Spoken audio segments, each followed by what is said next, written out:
You're listening to the We Are Libertarians podcast network. Find all of our shows at wearelibertarians.com. Are you a diehard comic book collector? Or maybe a lapsed fan? Maybe even someone who has never picked up a comic book in their life. Hi, I'm Remso Martinez. And I'm Mark Claire. Every single Wednesday at the Second Print Comics podcast, Remso and I take a deep dive into the storylines, character arcs, moments, and events that made us the fans we are today. Tune in every Wednesday for new episodes available on iTunes, Stitcher, Google Play, and wherever else podcasts are available. Check out more from the Second Print Comics podcast at secondprintcomics.com.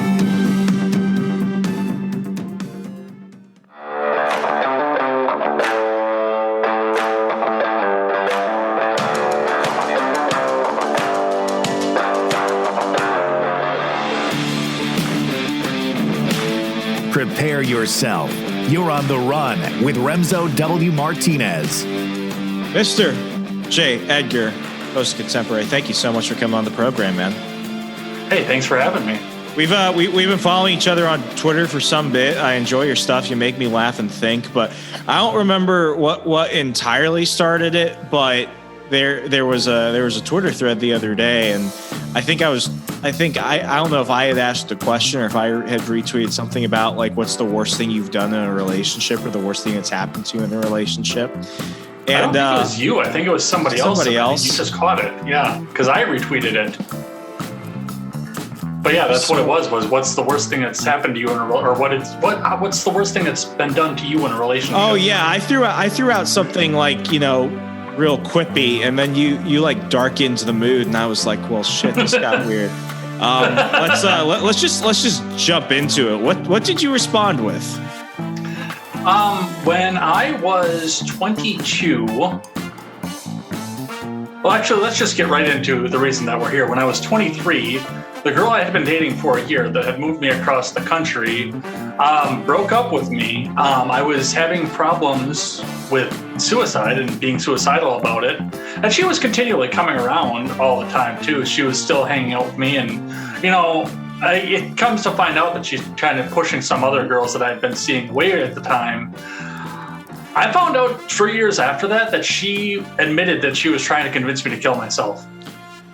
And you see, this is why when people who have been listening for a while listen to this show, they begin to think, what the fuck does Remso talk about now? and it's stuff like this. I'm pretty damn sure convinced that now this whole podcast is an excuse just for me to have absolutely strange conversations with people I meet all around the place. And, it's been odd. You and I were talking a little offline before this. The show has really turned into a place about exploring the strangeness of life and the often uncomfortable topics that we tend to kind of glide over in everyday society. But that is one of those things that we've been touching on slightly. We've had a lot of guests on in the past, primarily who were women, who have talked about what is gaslighting and why is it something that is more likely to happen to a woman versus a man.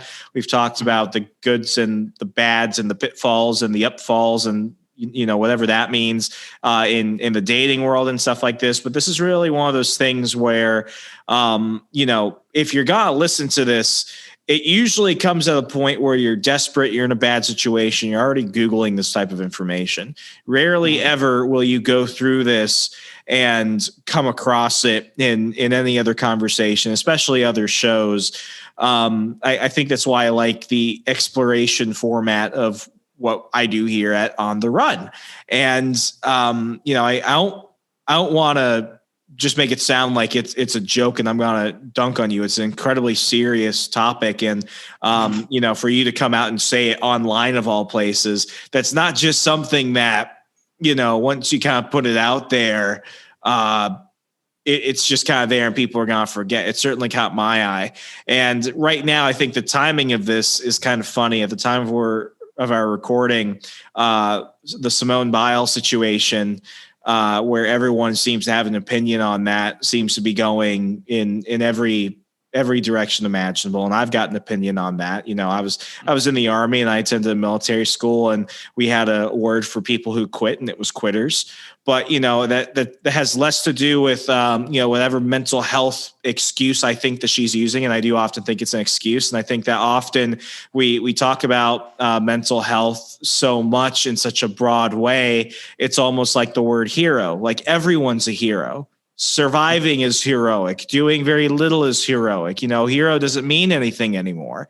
And I think, you know, when we tend to water down as something as serious as mental illness or as serious as, you know, thoughts of suicide, and it becomes a joke and it just becomes another excuse that people throw out there, it tends to really harm the people that are directly dealing with those situations. So I just want to say, you know, I do appreciate you coming on to talk about this, especially since I know it happens to men.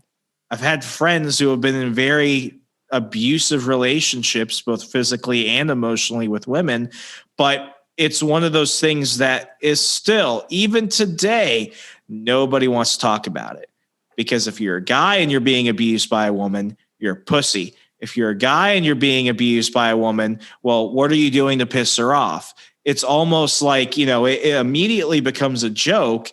And then when something really bad happens, everyone's like, "Oh my God, why'd we let it get this far? I wish I could have done more."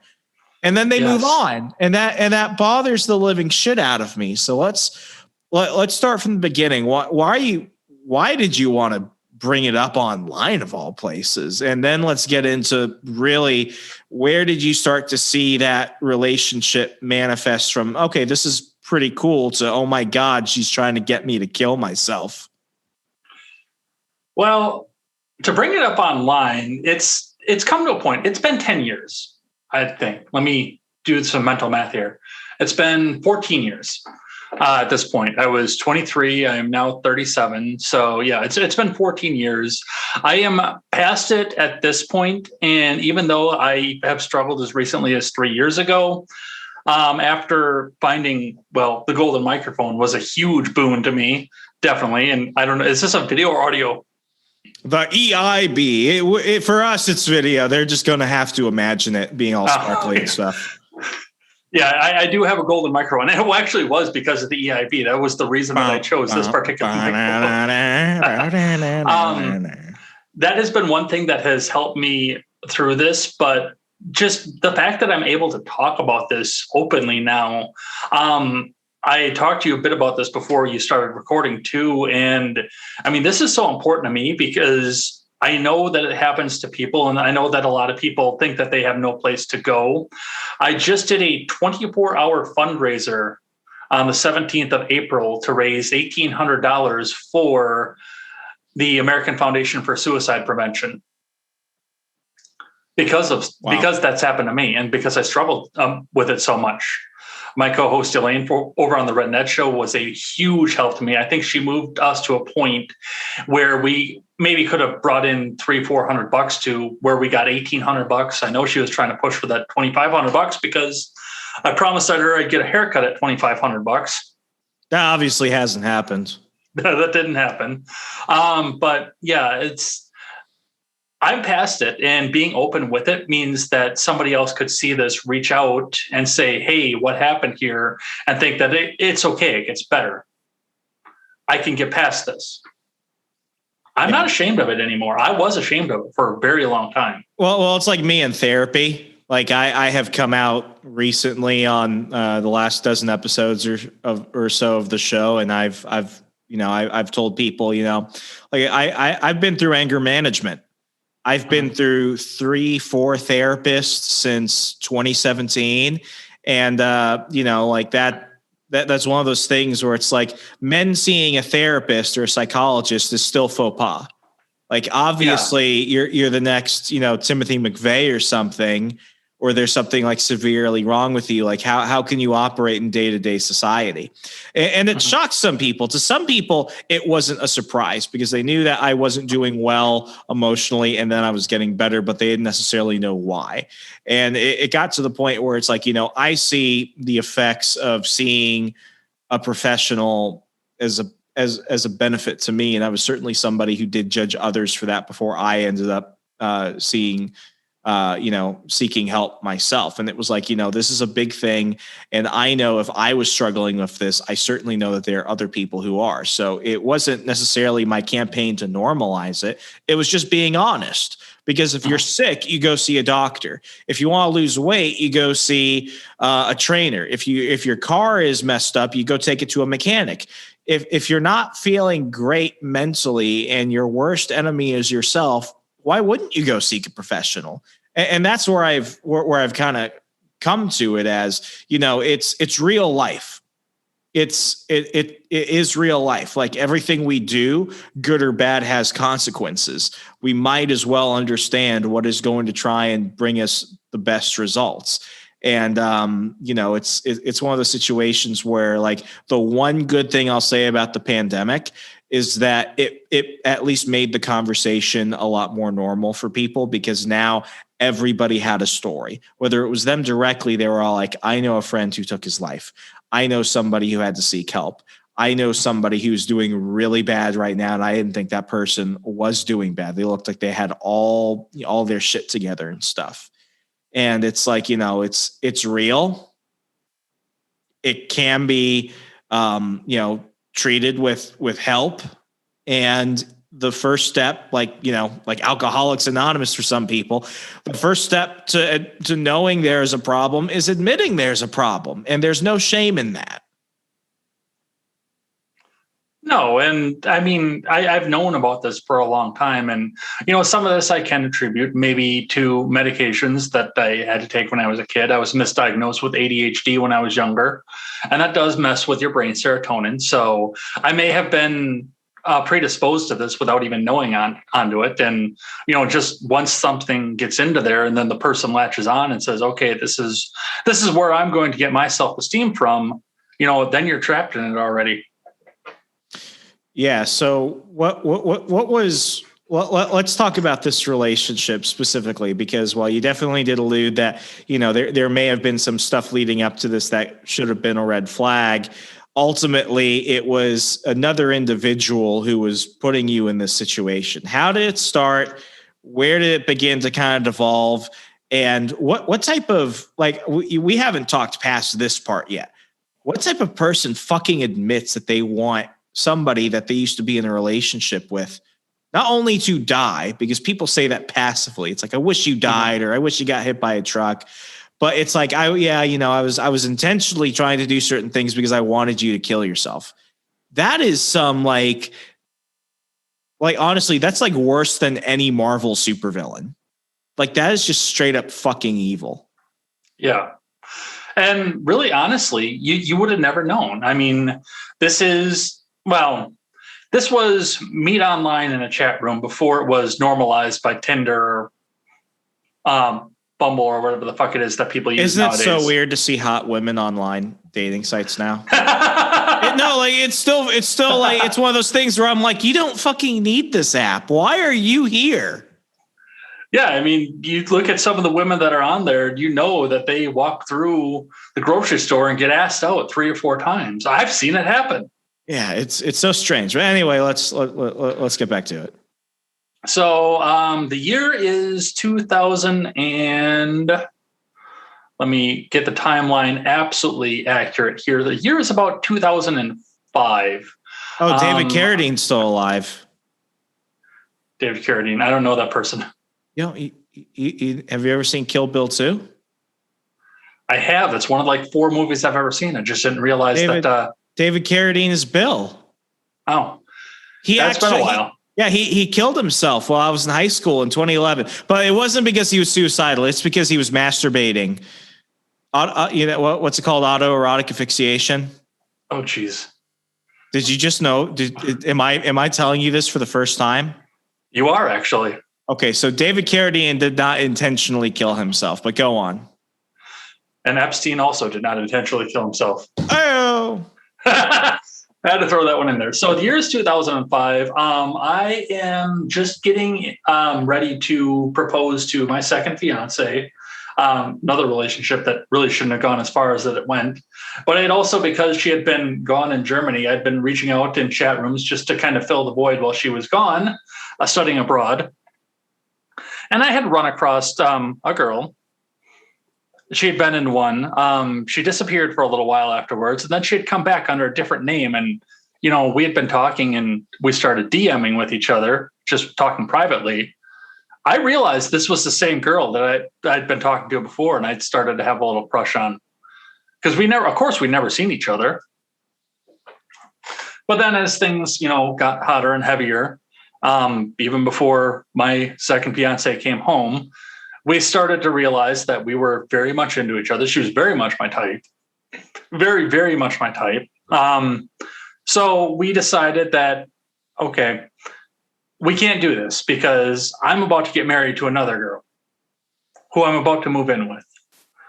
But, you know, as things go forward and further, she was planting seeds of doubt in my mind as we were going on where the relationship was, which, don't get me wrong, that relationship needed to end.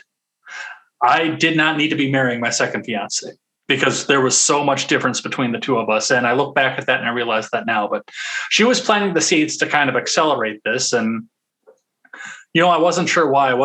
And then I just realized, you know what, I don't want to be with Kim anymore. I want to be with Roxanne. And I got it into my head of great proportions at the time that it would be a good idea, because I was switching majors in school. I was actually completely switching the types of school that I was going from an engineering degree to an auto mechanic degree. Hey, why don't I go to school on the East Coast? That's a great idea. As one does. So after I left Kim, I stayed with my aunt and uncle for about 4 months and saved up a little bit of money and loaded up my 1994 Chevrolet Silverado with everything that I owned and drove from Kenosha, Wisconsin to eastern Massachusetts. Having driven through Kenosha after the riots, leaving Kenosha is always a good decision. It is a good decision. And that was even back in 2006, before the riots ever happened. From what I'm told, Kenosha was always Kenosha. It wasn't bad when I moved there. Because I moved there from northern Wisconsin. But it wasn't like, you know, always great either. It wasn't bad when I moved there because there were still places for people to go to work there. Oh, yeah. But true. Those slowly started leaving, and people started having to commute to either Chicago or Milwaukee to go to work. Mm-hmm. And then it just it fell from there.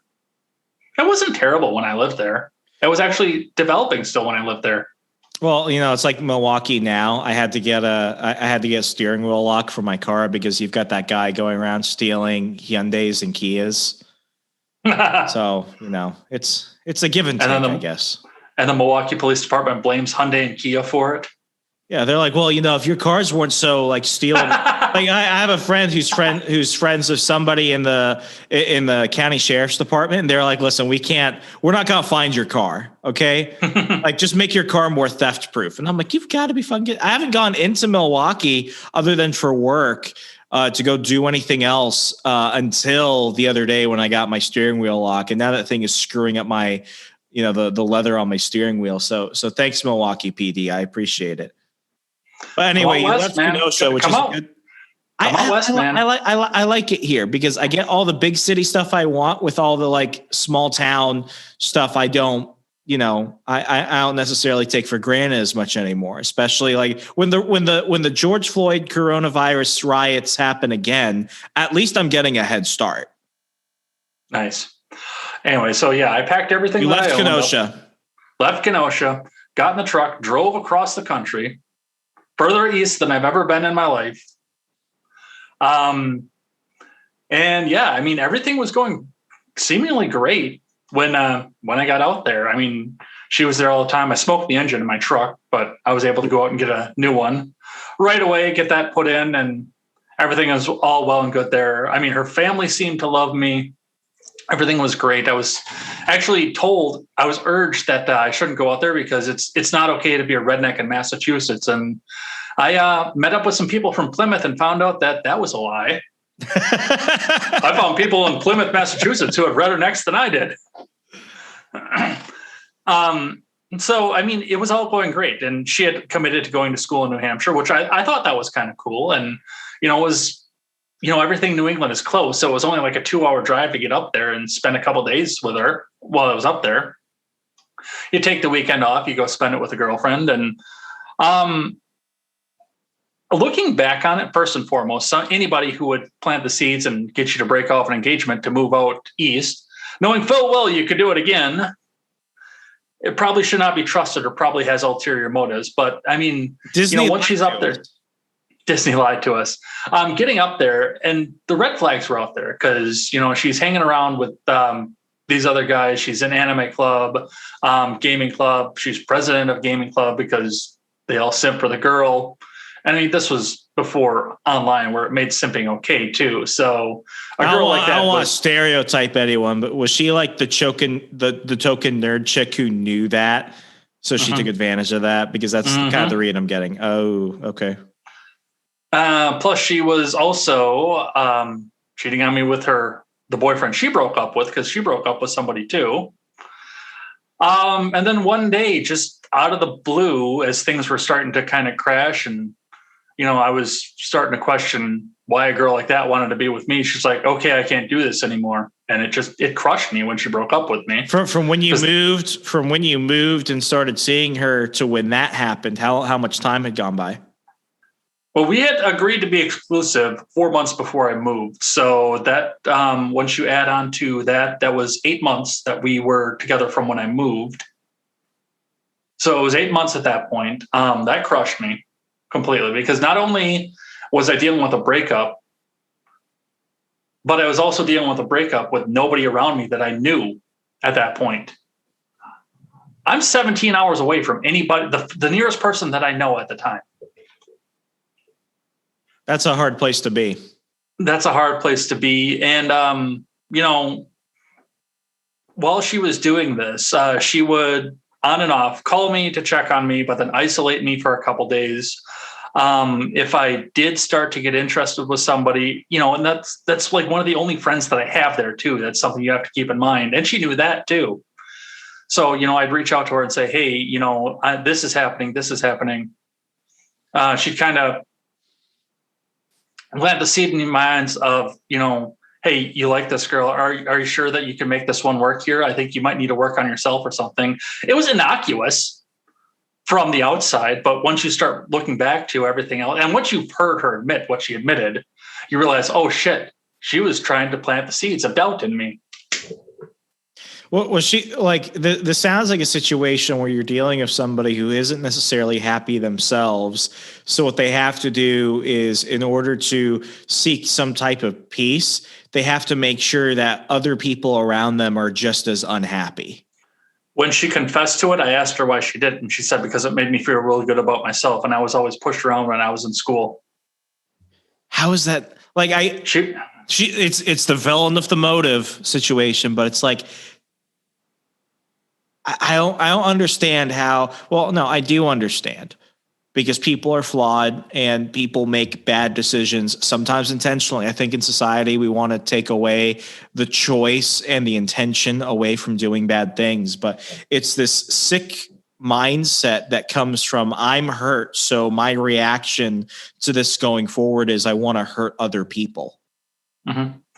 And there were more fucked up things about that too. I found out later on, because, it always seemed like she was always around or knew what was happening with me, even though she was 2 hours away. I found out that she had made friends with somebody that was going to school with me, where I was going to school. Was that intentional or by coincidence? I don't have enough information to say. But it's far too coincidental to just be that, though. Mm-hmm. You don't need to be, Perot to understand that. Yeah. At a couple points, I had mentioned to her that I was having thoughts of suicide. And then she'd just make some passing, oh, well, I mean, should I call the police? Because I hear that's what you're supposed to do if somebody thinks that they're going to do this. And then, nothing would happen. I'd be isolated again for another couple of days. And then, I'd get a text or a call back at some point. My mind still spiraling into things. I made 3 attempts while I was out there. I'm not going to go into details of what I did, because trigger warning and everything. I did make 3 attempts while I was out there. At some point towards the end of everything, I realized it came to be when I found out that she was friends with somebody that I went to school with that she had never met before. And I said, you know what? I can't have this person in my life anymore. I have to cut this person off of my life. Otherwise, something bad is going to happen. And I'm in a sane enough point of mind right now where I know that this is not going to be a good thing. Yeah, the only parallel I have to that is I don't know if there's like a proper term for it. I know it's not sociopathic behavior, but it's this mindset of, I won't even call it like parasitic. It's just this need to be a presence in somebody's life that's not necessarily always inherently negative, but you're certainly not contributing to any positivity. Somebody I really cared about was friends with this person for about, 12, 13 years. They grew up together, and for the most part, they were each other's only friends. And the thing that I noticed was that they went through this cycle of they would be friends, they would get into a fight, they wouldn't talk to each other for like a year, then they would make up and they would be everything to each other, and then they get into another fight, and it kept going on and on and on. And what I noticed was this person always came back into her life when her life seemed to be doing better. And then when she came back in, it was always to try and isolate her from other people and to basically make it so that she was her only priority as a friend. And eventually, it got to the point where it's like, I could bring this up. I'm like, this person isn't your only friend. This person just wants to be your only friend. And after, a series of revelations, because no matter what I or anyone else could say, it's like, unless the person really admits that to themselves, nothing good is going to happen. Eventually, she just completely cut this person out of her life. And she was like, I can't be in that relationship again. But it took more than a decade. And it's one of the situations where it's like, you want to believe the best of intentions when it comes to people that you do care about to a degree. But, it gets worse when, it just keeps getting into this cycle. And, I don't think people like that can be reasoned with, because they had enough moments where it's like, oh, maybe I'm breaking through to this person, or maybe we just need to be honest about something. It's like, there's always an excuse and there's always a reason. But, I'm of the mindset, I joke about certain people being like NPCs to a degree. It's like some people just don't want to change. It's like not every school shooter was just a mentally disturbed person. Not every terrorist was just a person whose sheep got blown up by a drone. Not every person has to have the tragic Disney backstory. Some people are just bad people because they want to be, and we need to accept that. And sometimes there's nothing else to do about it. It's just identifying it that seems to be hard, especially when you're in the midst of it. How did you get to that? How did you get to that conversation with her? I mean, what would even make her want to admit to her intentions? Well, it came to a point. Well, when I cut her out of my life, I was actually thankful enough to do. I do need to give some credit where credit was due.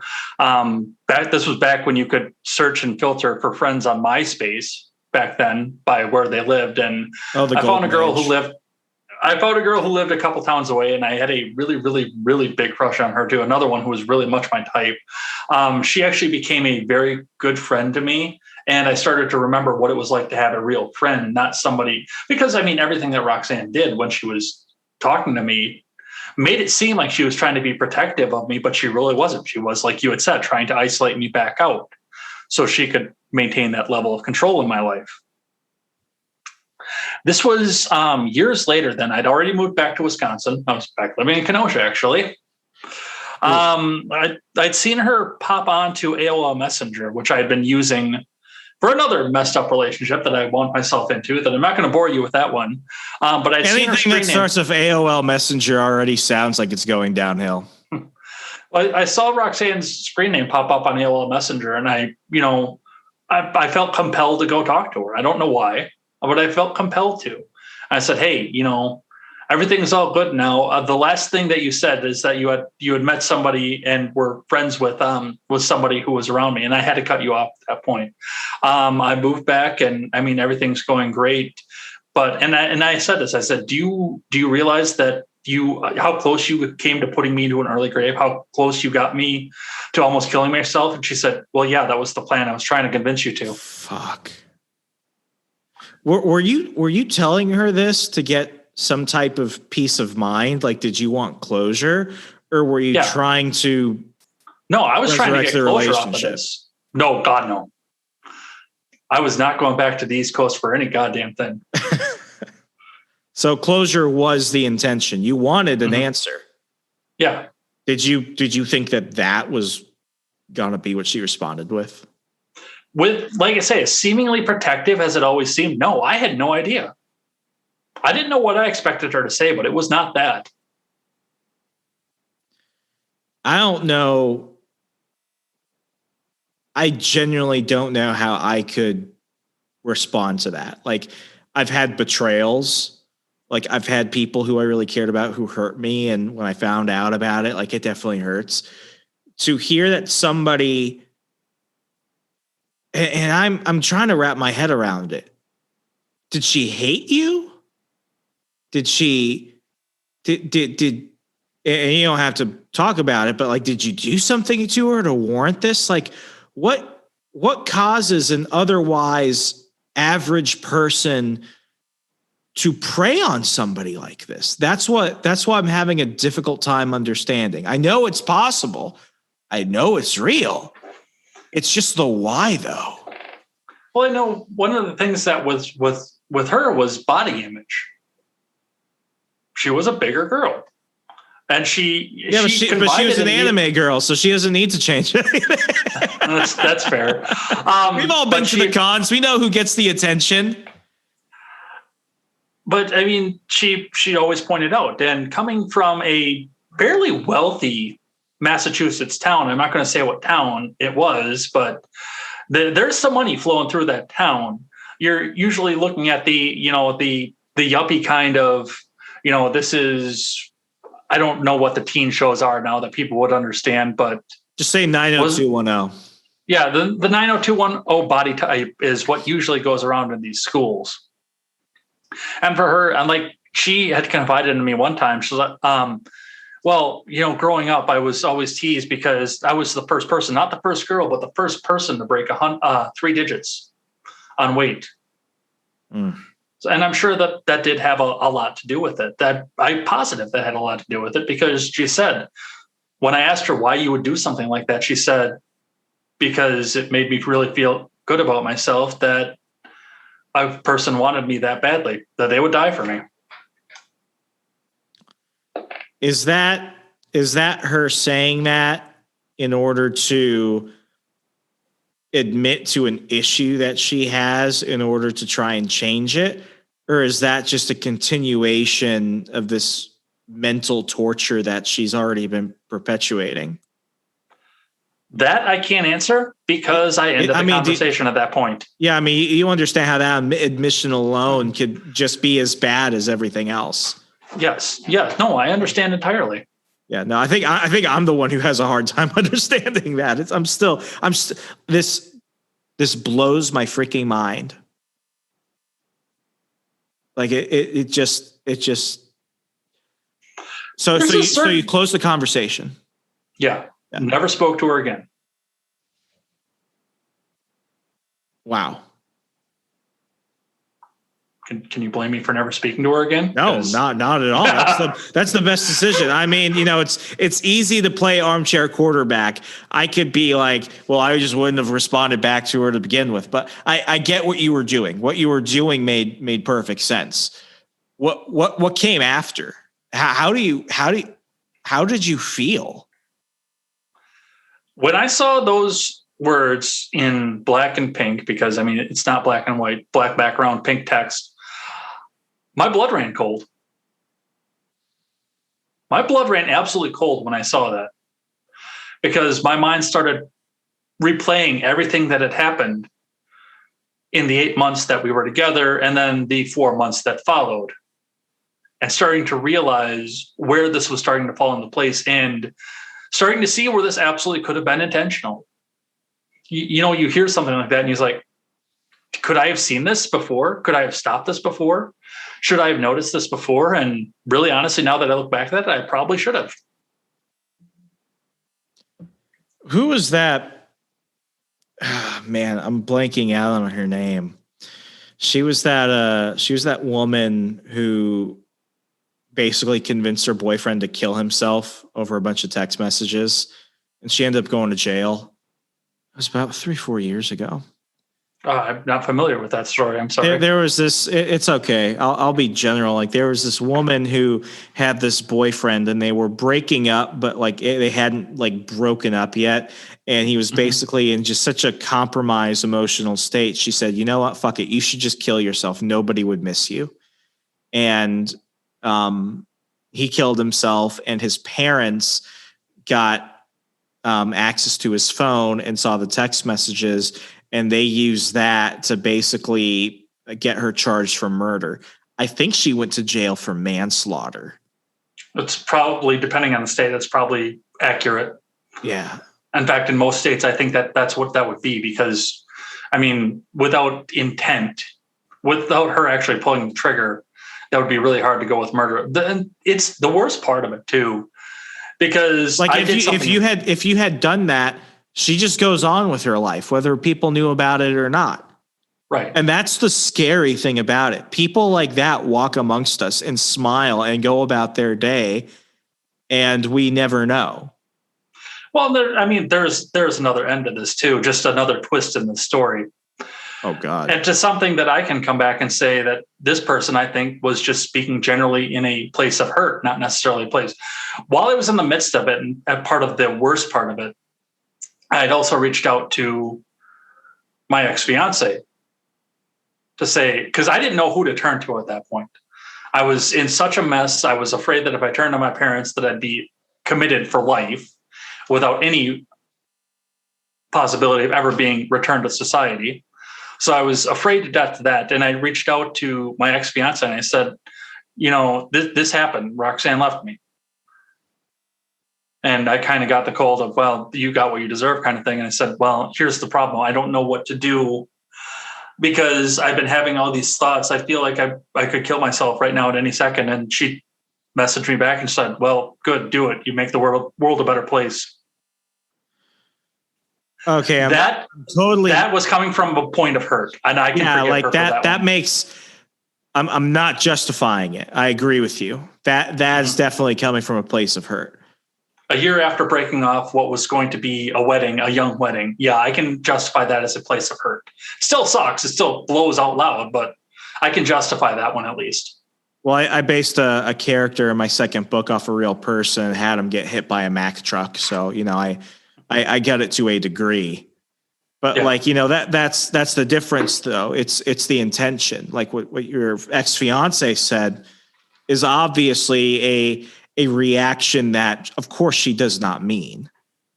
But with this other woman, like that is, you had to have like Facebook snooped or something afterwards? Like, no. Okay. I don't care. You're a better person than me because I want to know where this person is at any given moment. That is, so you call your ex-fiance. She says that to you. Obviously, you're in a worse off position. What happens? I mean, do you let yourself kind of simmer in it? Do you try and rebound? I mean, this is a double blow. This is a person you cared about intentionally trying to bring harm to you, and then a person who you cared about, who you harmed emotionally because of that, is now reacting in, let's call it a harmful way. Like that is a situation that most people would just define as a nightmare. Yeah. And I am not going to lie to you and tell you that I didn't wind up in the bottom of a bottle or a woman, because I spent many, many years womanizing to go through to just try and get over that and drinking to a point that probably was harmful to my life. I mean, people in Wisconsin don't really worry about liver cancer, as I've discovered. No, but it was still a detriment to the way that I was to my life, to working, to all kinds of other things. Right. Series of bad relationships here and there. I fucked up another really good relationship somewhere down the line on that because, you know, I was still reeling from that. It was defensive in terms of not necessarily. Another girl with dark hair and light eyes caught my attention and convinced me to leave the girl that I was dating and probably on the path to marrying at that time too. Oh boy. So yeah, I did not deal with it well. I dealt with it, just not well. Are you at a point of peace with it now? I am. That's the reason I could go online. I mean, what led to that? Shortly after Liz and I split, who was the one who split me off from the other girl I was going down to the life of marriage. Honestly enough, I had been watching How I Met Your Mother because that was Liz's favorite show. And you know, I kind of related with the Barney character because I've been drinking, womanizing so much. I love cigars and scotch and everything. And because he had always talked about his blog, I said, okay, well, I'm going to blog. Just as a joke off of it. I'm going to do this just so I can say, hey, go read my blog. And I started writing about relationships of all things. I didn't intend to. It's just that was always on my mind. Dating and relationships, where stuff fails, where stuff succeeds. All my archives are still in my blog site too. Like I left them all in there.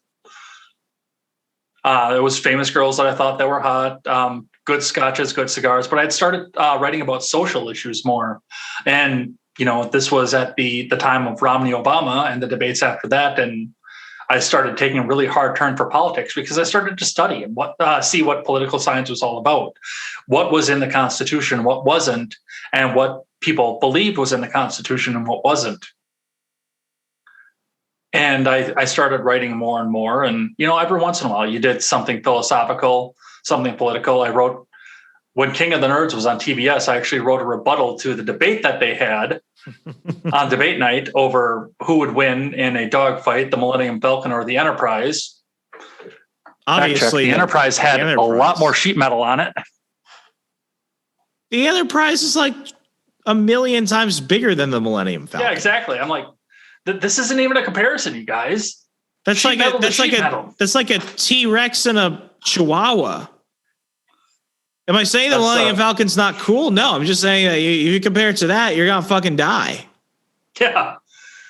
Well, I made the comparison. I'm like, this is like a space semi going against an aircraft carrier. Oh, that's even more of an apt description. But that's essentially what the Millennium Falcon was, a space semi. Yeah, I mean, I would compare it more like a space Winnebago if you really think about it, but that makes sense. So really, in order to move on from these relationships, I think where a lot of people that I see now who I graduated from, you know, college with, who have tried to go on and now they're really trying to find, you know, that forever relationship. Those people tend to define themselves by the relationship. They tend to define themselves by their partner. So it sounds like what you did in order to find peace with those former relationships was you had to redefine your own identity. Would you say that was I had to define myself. Yeah, absolutely. Because that's one thing to keep in mind too, with where I was when Roxanne left, is I had been essentially in a relationship from the time I was 17 on until she left me, because I went out with my first fiance. We met when she was 15, I was 17. We met then and wound up getting engaged right after high school. And then I moved to Kenosha from Redacted. Sorry, it's too small of a town. I'm not going to say where it is. I'll tell you off mic because you probably go there at some point. But I very rarely leave my apartment.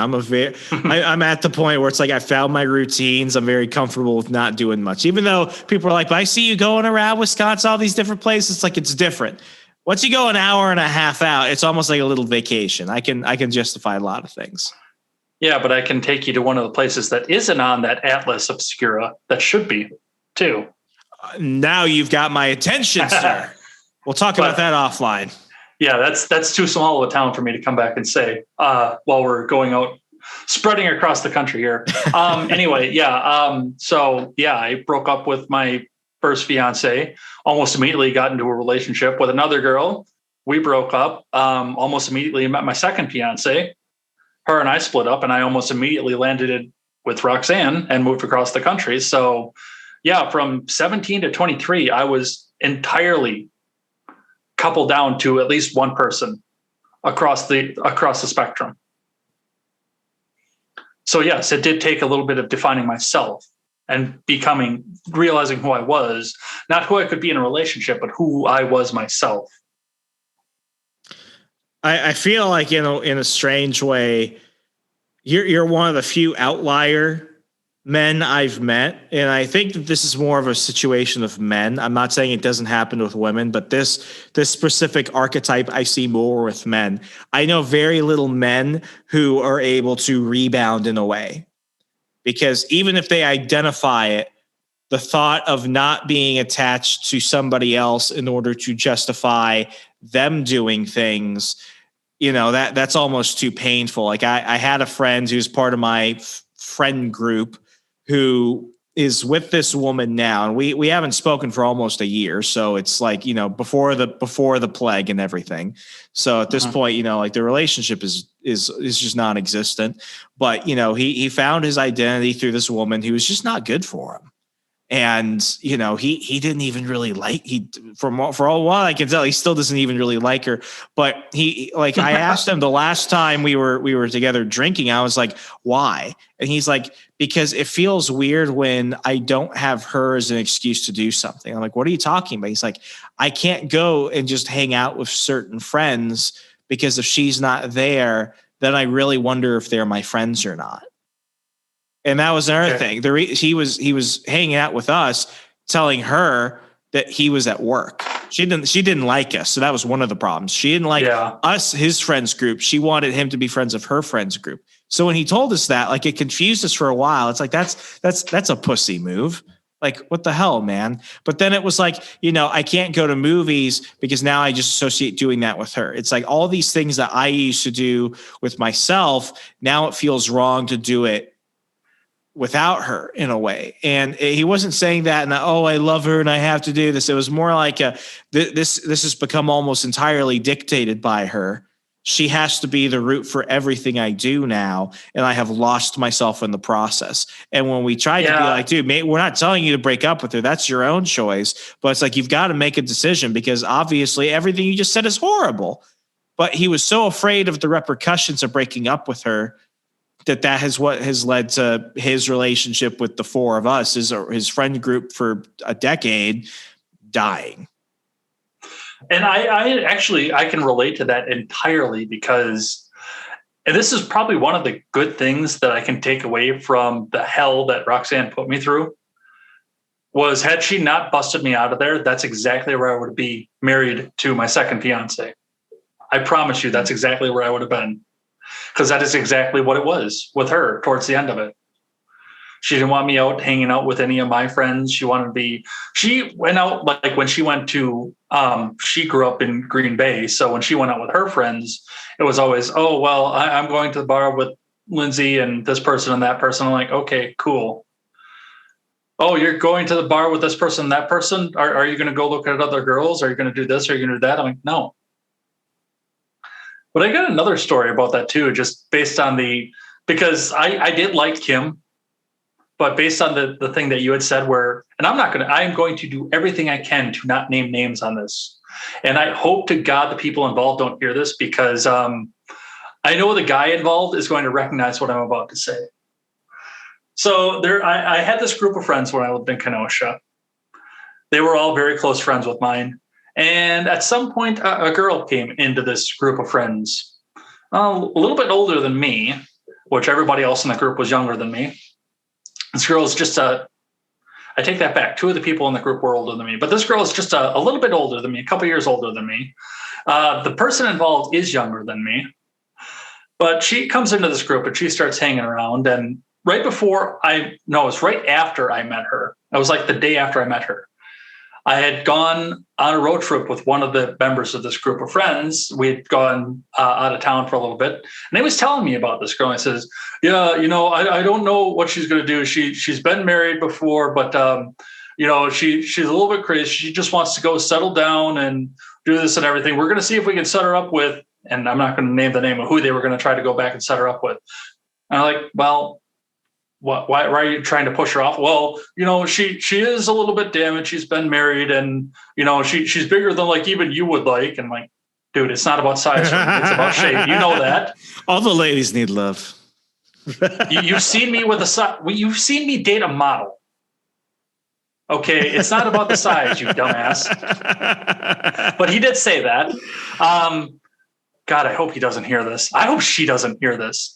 But anyway, so they said, okay, well, we're going to try and set her up with this other member of our group of friends, because then they can get together, and then, we don't have to sit back and worry about this or anything. And 2 years later, the friend that I was on that road trip with and the girl got married. Oh, that's so fucking funny. It's such the wrong way. If you hear this, I am sorry. You know who you are. And I am sorry, because you said that. You said that to me. And I'm sorry. Don't listen to this with your wife. Can you say now, after all of that you have found a degree of happiness in your life? I can. I really can. And this comes to a place too. I mean, just last Christmas, like the Sunday before last Christmas, my third fiance broke up with me, and I was fine with it. I'm sorry, it was the Monday. The Monday before last Christmas, my third fiance broke up with me an hour before the Red Ned show. And I did the Red Ned show with a smile on my face that day. You can ask Elaine. She'll tell you that I didn't even miss a beat. What was finally the moment where you allowed yourself to say that, I can be happy, not just because I'm allowing myself to be, but because I genuinely am? Because I think, and correct me if I'm wrong, but I mean, that is the one thing that's void in a person's life when they see that there's no other option. It's that the hope of happiness is gone. And the thing that I've had to tell myself, it's that, happiness is fleeting, but ultimately happiness is still a choice if you choose it. And happiness is not always, Lamborghinis and, pots of gold and stuff, but happiness is being able to look at yourself in the mirror and not think I hate you. It's the ability to move on and willingly do things that will bring you joy. A lot of it was finding ways to help others. That has been a huge thing for my life, is doing everything that I can to help others. Even when I left Kenosha, the first thing I did was I moved in with my cousin, because he was just starting off a campground. And because living in Kenosha at the bottom of the pandemic and coming out of mechanic school, where mechanics were a dime a dozen, because that's every guy's backup job, I thought that I was never going to be able to find a career in my life. And, I was always going to be bouncing from job to job. And my cousin thought I was going to be doing that too. Well, as the former director of outreach at Parlor, I can certainly tell you life gets better. But yes, going up and helping out at the campground, doing a lot more stuff outdoors, rediscovering kind of my redneck roots, because living out east to an extent kind of pushed that out of me. Living with my second fiance pushed that out of me. I'd become a little bit more of a cosmopolitan city boy, and, getting out of the city made me realize that, no, I am a truck driving, beer swilling, cigar smoking, but cheap cigar smoking redneck. And I will always be that. So being back in my element is a little bit now. And I mean, I do live in a city, but it's a small city. It's a very small city that's got a lot of trucks that are bigger and louder than mine, which takes a lot, by the way. So, finding that, and then just finding charity too. I mean, I jumped at the opportunity to go back, and once the generational gap, the other show on the former network that we all had together, started in saying, we're going to do charity. When Rob said, we're going to do St. Jude's, we're going to do this, we're going to do that. I'm like, okay, sign me up. Until the day that I could do my own charity and sit in this chair right here for 24 hours for suicide prevention. And even this right here, this is for charity. This is an audio podcast. I just realized. I'm so used to this being video. He's got like a lion's mane. It flows in the wind like Thor's locks. Yeah, my Twitter profile picture is actually a little bit misleading because I haven't changed it since I started growing my hair. But no, I'm just about shoulder length hair right now because I'm growing it out to donate for cancer wigs. I'm not growing it for show. I'm growing out specifically so somebody can go make a wig out of it. Finding that helped me a lot, helping other people get through some of the darkest points of their lives. Hearing the stories of because I have, what did we have? 18 people on for the suicide prevention stream, including Styx, by the way, who phoned in all the way from the Netherlands. Hot damn. We were going for 24 hours. I knew that I could fit him in somewhere. Probably wouldn't have been at the peak hour, but even Styx. And Still counts. One of the last questions I asked him was, and the last question I asked everybody is, where is suicide been in your life? And I've heard some people say that they had issues with it themselves, and other people say that they had lost somebody from it. If I can save just one life, I will do it. And that is a big part of it for me. Use my experience, use something to go help somebody know that there's a way out of it, that there's help.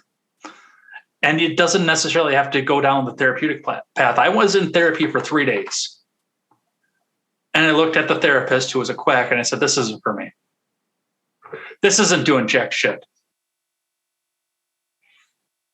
Now, mind you, you can probably argue that I probably didn't do it the healthiest way myself, because as soon as I did that, I had a threesome that night. Maybe I should have made better choices at that point, but well, I mean, it's like it's like with me. I went through a phase in 2018, 2019, where like alcohol was my crutch, and what I realized quickly after going and just sitting on one AA meeting was that I wasn't an alcoholic. I wasn't, and I went to my therapist. I talked about. I'm like, I'm not those people. And later it's like, I've got an addictive personality. When I'm at a moment of weakness, I go to the nearest thing that brings me comfort. It's an anxiety issue. It's a temperament issue.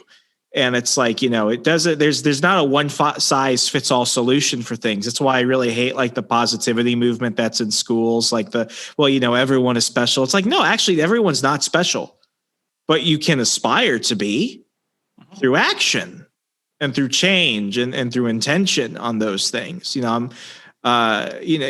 one of those situations where it's like, you can ultimately understand this. And while you can still have issues, I'm not saying you become like like the perfect human being, like you can at least be honest with yourself to a certain degree. So, I mean, like I can have, like I've been drinking a whiskey now. I can tell people it's like, I'm not an alcoholic, but you can tell when I'm not in a good phase of my life because I lunge into something that makes me feel really great, but is ultimately not good for me. Whether it's, food for some people, hobbies for others, people that get like really, I think that libertarianism, getting like libertarian politics is a way that some people deal with their mental illness because they're already fucked up. So it's like one of those situations where it's like, this is your, paying for therapy might be a better option than this. But, I want to note because I'm going to be putting the audio back onto my platform too. This is being said on the We Are Libertarians network. Oh, I say it all the time, man. I know.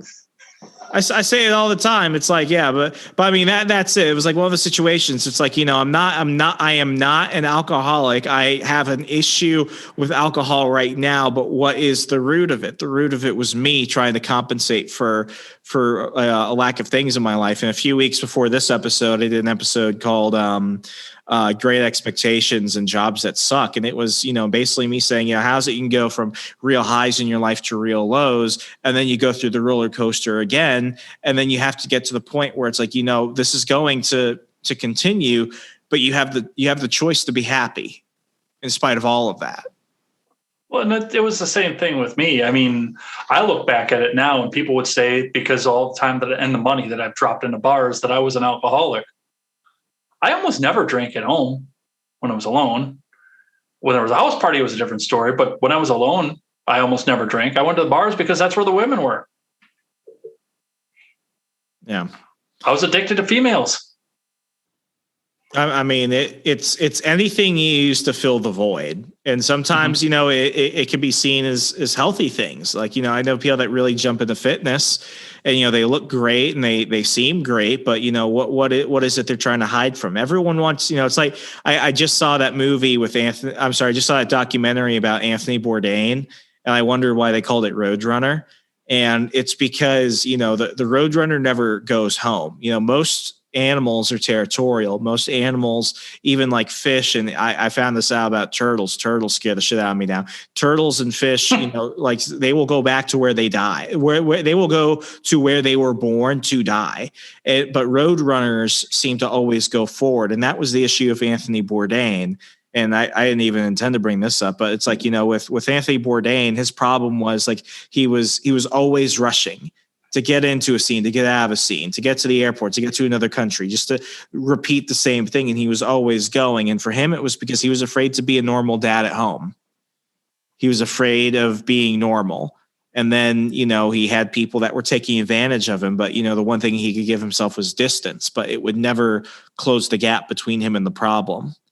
And eventually what he did was he chose what everyone thought would be like the happiest man in the world. He chose a permanent solution for a temporary problem because he was afraid of the steps of having to fix it. And now the world has been deprived of one of its best, you know, cultural commentators. You know, yeah. it's you know, it's why they called the documentary Roadrunner. Because he just kept going straight, and that's not how people are. Well, I mean, it's how they are, but it's not what they are just stuck to. I'm trying to find the right way to say it. It's like you can be, but you know, like that in itself is a choice. Does that make sense? Yeah, it does. Yeah. Well, this has gone by all too fast. I certainly didn't expect it, all of it, to go on this roller coaster. But thank you. I say this to all my guests. Thank you for taking the time. But I mean, this, if it can help one person out there, that's what's important. Thank you for being willing to talk about this in such detail. Thank you for being willing to come on my show and talk about this. I do greatly appreciate it. If people want to check out all the things that you do on a regular basis, how could they do so to repay the favor? You can go in and you can check out my Twitter, because that'll have most of the links for everything else that you can find there. That is at Ed's Blog Twitter with a 1 in place of the I. Or you can check me out 7 a.m. weekday mornings on Contemporary. That is on youtube.com/JEdgar101 or twitch.tv/JEdgar101. I multi-stream. Or you can also check out the show that I normally do with a co-host, Elaine, Libertarian Red 1. That is on the same channels, but that is on Monday nights at 5:30. So you can go check out all those. I don't interact with the live chat during the morning show, except for on Friday. But we do take questions between topics on the Monday night show. So you can go check us out there and watch the Twitter for updates, because I want to be bringing gaming back too in the near future as well. So there'll be more opportunity to catch up in the chat. So absolutely love to have you guys all over there. We got to get you on my channel at some point too. I've got the time, man. Let me know. Well, okay. Sir, thank you so much. Really. Thank you, Remso. All right, folks. You know what I'm going to ask now, and if you don't, I'll go ahead and make it easy for you. It costs you nothing, but it means everything to me. A 5-star rating and review on Apple Podcasts, Stitcher, Google Play, wherever you could find the podcast across Al Gore's amazing internet. It takes 5 seconds to do something great so people can hear fantastic conversations, deep dives like the ones that we have gone into today. And, at the end of the day, just remind people, the destination is important, but the journey matters too. As always, I'm Remso W. Martinez. Follow me across Al Gore's amazing internet. Hey, Remso, HEYRAMSO, Remso W. Martinez elsewhere. Be good, be safe, and I'll talk to you later.